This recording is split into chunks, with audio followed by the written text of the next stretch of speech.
Wires hum with secrets. Encryption cloaks them in mist. Thieves grasp only air. Have you ever connected to free Wi-Fi at the airport? How about Starbucks or McDonald's or really anywhere for that matter? Question is, how do you know that you were really connected to what you think you were? The answer is, you don't. And if your only concern was whether or not you were connected to the internet, you may well have already given these mother hackers all your precious secrets. But I'd rather light a candle than curse you darkness. So let's get you entertrained on Wi-Fi. Here's the key takeaway. You just can't blindly trust the identity of a Wi-Fi network. You may have noticed a trend here on the channel.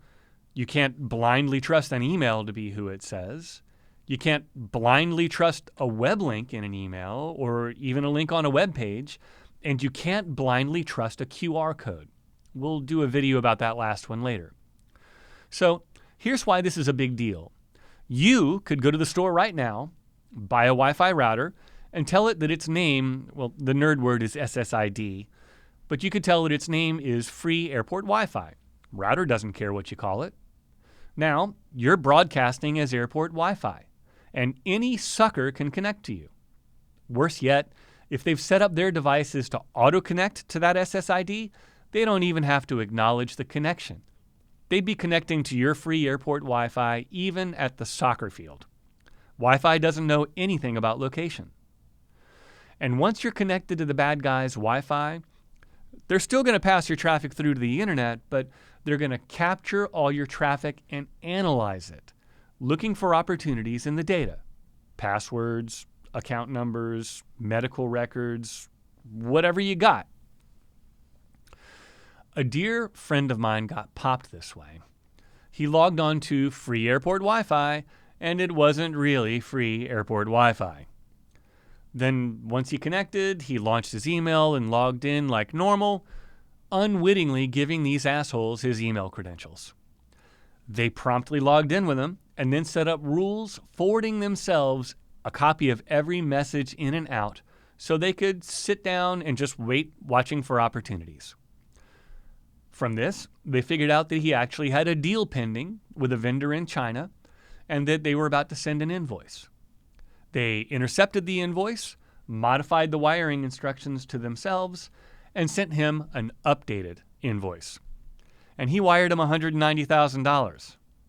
Now, thanks be to God, his bank caught it before the money was truly irrecoverable, and he dodged the bullet.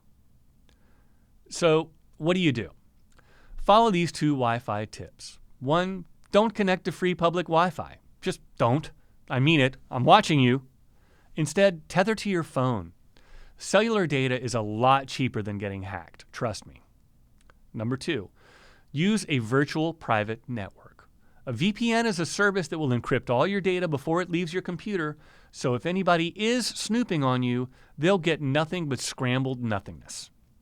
There are a lot of VPN vendors out there, NordVPN or ExpressVPN to name a couple, but I recommend that you use one that is always on.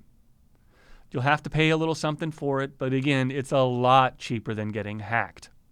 Now, these are just the suggestions of a cyber technologist here, but if you happen to work for a company that handles folks' financial records or health information, this is mandatory. The Gramm-Leach-Bliley Act and HIPAA aren't just good ideas, they're the law.